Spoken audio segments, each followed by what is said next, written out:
What if I told you that some of the most brilliant minds in history weren't scientists or inventors, but criminals? These masterminds didn't just break the law, they outsmarted entire systems, leaving law enforcement scrambling and the world in awe. Stick around as we dive into the jaw-dropping stories of real-life criminal geniuses who played the game better than anyone else. Hey everyone, welcome back to Silent Witness. Today we're diving into a world of cunning, deception, and sheer brilliance. We're talking about real-life criminal masterminds, people who didn't just commit crimes, but orchestrated schemes so clever, they left authorities stunned. From elaborate heists to decades-long cons, these stories will make your jaw drop. If you love true crime with a side of genius, smash that like button, hit subscribe, and let's get started. Number 10. Frank Abagnale, the con artist who lived 1,000 lives. Let's kick things off with a name you might recognize from the movie Catch Me If You Can. Frank Abagnale is arguably the most famous con artist in history, and for good reason. In the 1960s, starting at just 16 years old, Abagnale began a 5-year spree of deception that's still unmatched. He forged checks worth millions, impersonated a Pan Am pilot, a doctor, a lawyer, and even a prison inspector, all before his 21st birthday. How did he do it? Abagnale had an uncanny ability to read people and exploit systems. For example, he'd call banks pretending to be a company executive, convincing them to cash his fake checks.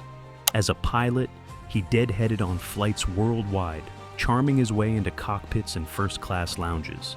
His confidence and attention to detail made him untouchable, until the FBI finally caught up in France. But here's the kicker. Abagnale didn't just outsmart the system during his crimes. After serving time, he flipped the script, working with the FBI to catch other fraudsters. Today, he's a respected security consultant. Talk about a plot twist. Frank's story shows how a brilliant mind can exploit trust and then rebuild it. Number 9. D.B. Cooper, the hijacker who vanished. Next up is one of America's greatest unsolved mysteries, D.B. Cooper. On November 24th, 1971, a man calling himself Dan Cooper boarded Northwest Orient Airlines Flight 305 in Portland, Oregon. Mid-flight, he calmly handed a note to a flight attendant claiming he had a bomb. His demands? $200,000 in cash, 4 parachutes, and a refueling stop in Seattle. Here's where it gets wild. After the plane landed in Seattle, Cooper released the passengers, got his ransom, and ordered the crew to fly to Mexico. Somewhere over the Pacific Northwest, with the plane cruising at 10,000 feet, Cooper did the unthinkable. He strapped on a parachute, lowered the rear stairs, and jumped into the stormy night with the money. He was never seen again. The FBI launched a massive manhunt, but Cooper's fate remains unknown. Some of the ransom money was found years later, but no body, no parachute, no Cooper. His meticulous planning, choosing a plane with rear stairs, knowing the altitude for a safe jump, shows a criminal mind that thought of everything. To this day, D.B. Cooper is a legend, proving you don't need to be caught to outsmart the system. Number 8. The Pink Panthers, the jewel thieves who redefined heists. Now, let's talk about a group so slick they sound like they're from a Hollywood blockbuster, the Pink Panthers. This international network of jewel thieves, named after the famous Pink Panther films, has pulled off over 500 heists since the 1990s, stealing more than $500 million in gems. What makes them masterminds? Their operations are military grade. Take their 2003 Antwerp heist. In just minutes, they bypassed laser sensors, cracked a vault, and stole $100 million in diamonds without leaving a trace. Or their 2008 Dubai raid, where they rammed armored Audis through a mall storefront, grabbed $11 million in jewels, and vanished in under 2 minutes. The Panthers' genius lies in their adaptability and anonymity. They're not one gang, but a loose network of ex-soldiers and criminals from the Balkans, making them nearly impossible to track. They use burner phones, fake IDs, and even disguise themselves as tourists or golfers to blend in. Interpol's been after them for decades, but the Panthers keep slipping away, proving teamwork and precision can outwit even the tightest security. Number 7. El Chapo, the drug lord, who mastered escapes. No list of criminal masterminds is complete without Joaquin El Chapo Guzman. the former head of Mexico's Sinaloa cartel. El Chapo didn't just run one of the world's largest drug empires, he turned escaping prison into an art form. His first escape in 2001 involved hiding in a laundry cart, allegedly with help from bribed guards. But his 2015 breakout? Pure genius. El Chapo was held in Mexico's top security Altiplano prison. Yet, his cartel allies dug a mile-long tunnel, complete with ventilation, lighting, and a motorcycle on rails, right to his cell's shower. He walked out, leaving authorities humiliated.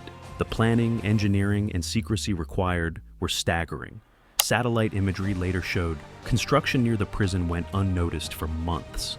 El Chapo's empire thrived on his ability to exploit corruption and outthink law enforcement. He used encrypted phones, safe houses, and even submarine-like vessels to move drugs. While he's now serving life in a US supermax, his legend lives on as a criminal who bent entire systems to his will. Number 6. Natwarlal, India's king of cons. Finally, let's travel to India for the story of Mithilesh Kumar Srivastava, better known as Natwarlal. Active from the 1950s to the 1990s, Natwarlal was a con artist so audacious he allegedly sold the Taj Mahal, not once, but 3 times.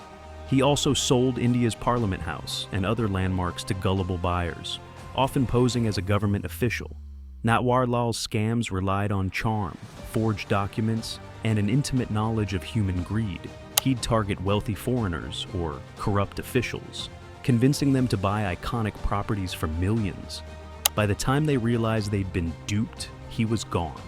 Arrested over 100 times, Natwarlal escaped prison at least 9 times, often through bribery or simply walking out disguised as a visitor. His final escape at age 84, vanishing from custody while being wheeled to a hospital, cemented his myth. Natwarlal's story is a masterclass in exploiting trust and bureaucracy, showing how one man's wit can outshine even the grandest monuments. Number 5. Kevin Mitnick, the hacker who owned the internet. First up is Kevin Mitnick, the world's most infamous hacker. In the 1980s and 90s, Mitnick didn't just break into systems, he owned them. He hacked into major corporations like IBM, Motorola, and Nokia, stealing software and secrets. His biggest coup? Infiltrating the FBI's own systems while they were hunting him. Mitnick's genius was his social engineering, manipulating people to reveal passwords or access. He'd pose as IT staff, charm employees, or even dumpster dive for sensitive documents. His hacks were so clean, he often left no trace. After years on the run, the FBI caught him in 1995, but not before he became a legend. Here's the twist. Like Frank Abagnale, Mitnick turned his skills legit. Today, he's a cybersecurity consultant, proving you can hack the system and still come out on top. His story shows how a phone and a silver tongue can unlock any door. Number 4. Isabella Stewart, Gardner Museum Heist, the art thieves who vanished. Next, let's talk about a heist so perfect it's still unsolved. On March 18, 1990, 2 men dressed as Boston police officers walked into the Isabella Stewart Gardner Museum. They told the guards they were responding to a call, tied them up, and spent 81 minutes stealing 13 artworks, including pieces by Rembrandt and Vermeer, worth over $500 million today. What makes this a mastermind move? The thieves knew the museum's weak spots, no alarms on individual pieces and lax night security. They moved methodically, cutting paintings from frames and even taking a bronze eagle from a flagpole, like a signature. Despite FBI investigations and a $10 million reward, the thieves and the art are still missing. The empty frames still hang in the museum, a haunting reminder of a crime so flawless, it's become art itself. These thieves didn't just steal, they rewrote history. Number 3. Anna Sorokin, the fake heiress who conned New York. Now let's meet Anna Sorokin, aka Anna Delvey, the woman who scammed New York's elite in the 2000s and teens.